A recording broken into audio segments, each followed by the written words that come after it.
Winter is right around the corner, and this is the best time for you all to gear up for it and get prepared. From getting your winter jacket to winter boots to moisturizers to hats to sleepwears, accessories, I have worked on a very precise clothing checklist from where to get them, what to get, which quality to get, and which brand to choose from. Since when I was new here in Canada, I was feeling it a bit troublesome to know and understand what is necessary and what is required to bear the cold here in Canada. So this video will actually help you all out, so stick till the end. This is Canada Voice, voicing all your questions with personal experiences, making the winter more pleasant, calm and cozy rather than a cold, freezy and grumpy. So let's get into it.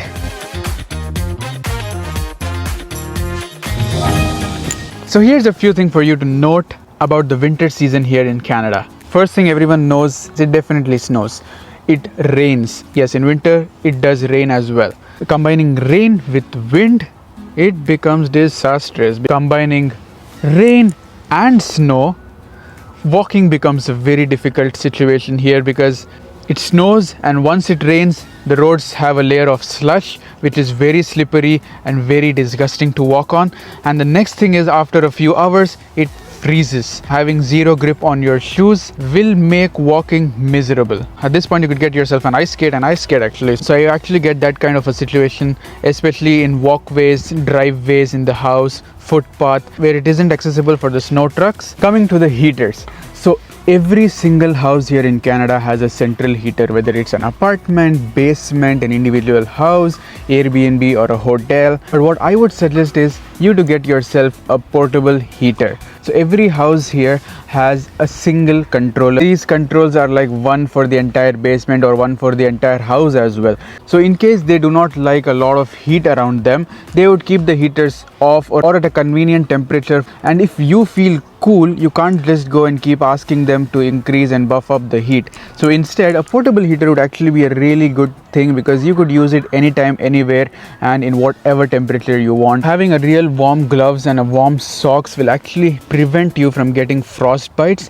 So frost bites are a condition that happens here during the cold. So your fingers are very delicate. It's a very thin layer of muzzle and it easily gets cold and freezes. This completely shuts your blood flow to the tips of your fingers, causing it to turn blue, becoming like a rock and insensible, and that would actually lead to a serious amputation and losing your fingers and toes. Don't just ignore them by just consoling yourself that you're a superhero or something. Gloves and mittens. Get yourself a gloves that have these pads on the fingertip, especially the index finger and your thumb. What these pads do is it helps you use your phone, iPad and any touchscreen monitors. And get yourself a warm cozy socks because the nights get a bit more harsh, and a good warm woolen socks would actually give you a real good sleep.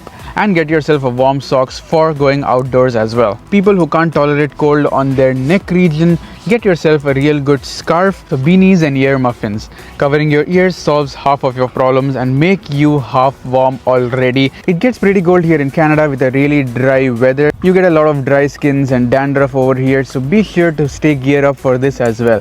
Get yourself a lot of lotions, moisturizers of your choice. Get yourself lip balm because cracky lips are not a very aesthetic look when you go for your work or college. But what I would suggest is get yourself a Vaseline. It helps for your lips and your body dry skin as well, and it's the best option and a budget friendly one out there. Get yourself a pocket size hand cream as well. Keep your hands moist. You shake hand a lot, you network a lot. It actually helps a lot. Get yourself a preferred bottle of hair oil or any kind of a hair moisturizing cream that you prefer, because as your skin dries up, your scalp dries as well and gives you dandruff and a very frizzy, unhealthy hair. Add a perfume to the list because a lot of people don't wash their winter jackets and winter wears for the entire winter season, and it kind of gets stinky around. Room humidifier also comes in handy. These things come in two variations, a cold humidifier and a warm humidifier, so you could get it as per your preference. And if you're a person who gets dry skins only during the winter, get yourself a warm humidifier. It keeps your room moist and warm at the same time and saves your skin health. Now let's talk winter boots. Who doesn't love a neat and a decent winter boot which doesn't slip, which is waterproof, and which saves you from freezing your feet off while walking in snow and ice? You will definitely see some people using their Nike Air Force and some Adidas sneakers. The thing is, it actually gives you a good grip, no doubt at all, because the rubber sole is actually thick and heavy, and this actually wouldn't have a good insulation to cold and might freeze your feet. Winter boots have limitations, features, specifications, so hence you could actually choose these to suit your preferences, color, choice, specifications, and to your province's needs. Let's go to the key features that you have to look into while getting yourself your next pair of winter boots. Number 1, water resistance. Water resistance is very important. Again, it helps you in rain, snow, and ice. So that is one important thing to look into. Height of the boots actually helps a lot. Getting yourself a taller boot would not just help you with the cold, but also help you from water splashes and water getting into your socks. Get a shoe with good traction. This is very easy. You could actually notice the sole. When you flip the shoe around, the sole should be rubbery, flexible, and grippy with a nice depth grooves in it. It's actually very good for you to actually walk on ice. Ease of use. Well, this is one very important thing, because in winters your hand feels very uncomfortable, cold, and you can't feel anything you touch.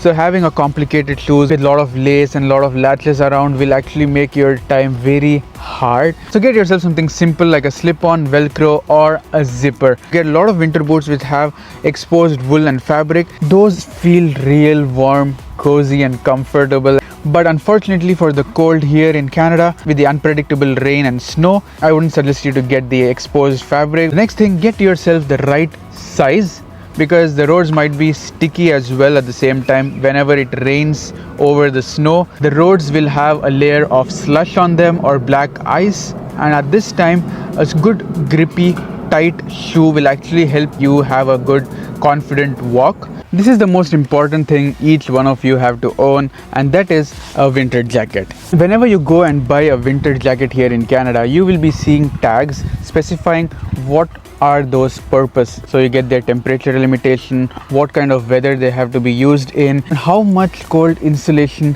is given in those jackets. Try getting yourself the one which suits you well and for the temperature suited for your provinces. So usually minus 15 to 30 degree actually works well, and it also depends on your preferences, color, choices, aesthetic, and your cold tolerance. My personal experience, here are a few tips for you on choosing your next jacket. So be sure you don't have exposed wool or fur on their jackets and hood. These are cool and trendy and one of the most popular designs going around. Here in Canada, the winter weathers could be quite unpredictable. It could rain, it could snow.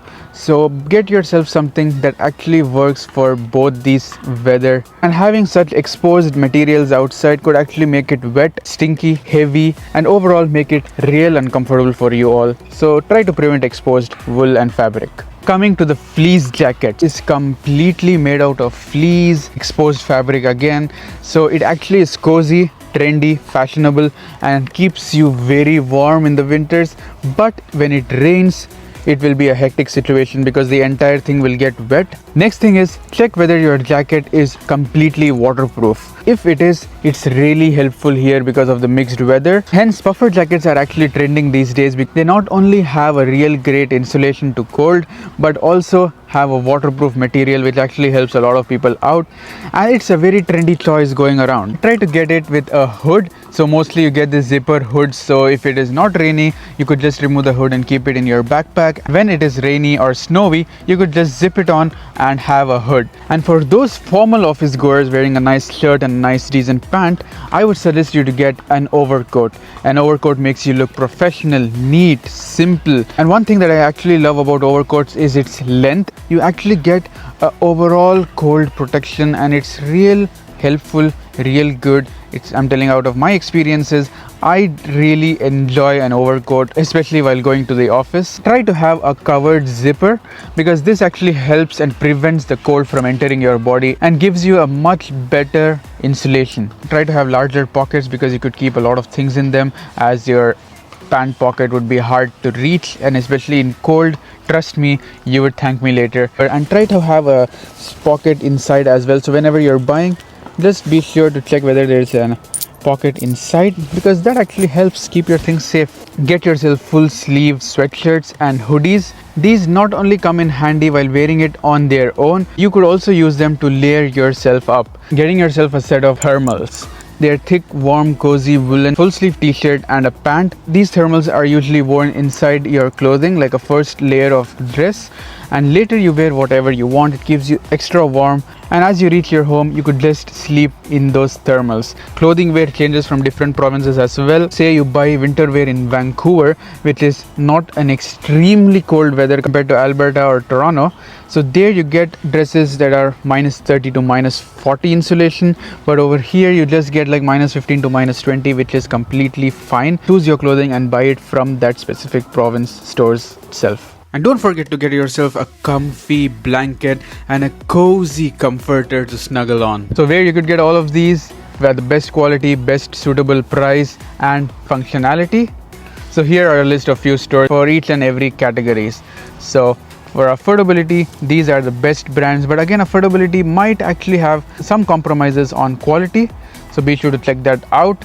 These are specific winter wears which have perfect specification, explanation and tagging with material and insulation gradings, everything mentioned with clear cut information for boots, jackets and gloves. For the fashion gurus out there, these brands are the best choices because they not just give you a trending look but also give you a good functionality and a cold insulation. Special shout out to these brands. These brands only sell shoes, so if you're looking for a winter boot in specific, you could definitely give these a try. Here's a bonus tip. Phone batteries discharges real quick in cold weathers, and hence please be sure to carry a power bank or a charger because battery drains quick in winter. Last but not the least, the transit system here in Canada. Whether you're in the most major and the most popular cities of Canada or in the most rural cities, please be sure to start way ahead of your schedule because you might see a lot of delays with the trains, buses and any kind of public transportation with the miserable conditions on the roads. Be sure to start early and reach your college, university or work on time. Here we are at the end of this video. I'll be leaving a complete checklist down in the description, so you could just take a screenshot while you go to your next shopping spree. For more such informative and fresh videos, be sure to stick around, subscribe to my channel, like this video, comment whatever questions you have for me because I'm always happy to answer you, and be sure to share this video because this video will definitely help a lot of people. This channel in specific is made and curated for that purpose. See you in my next video. Until then, cheers.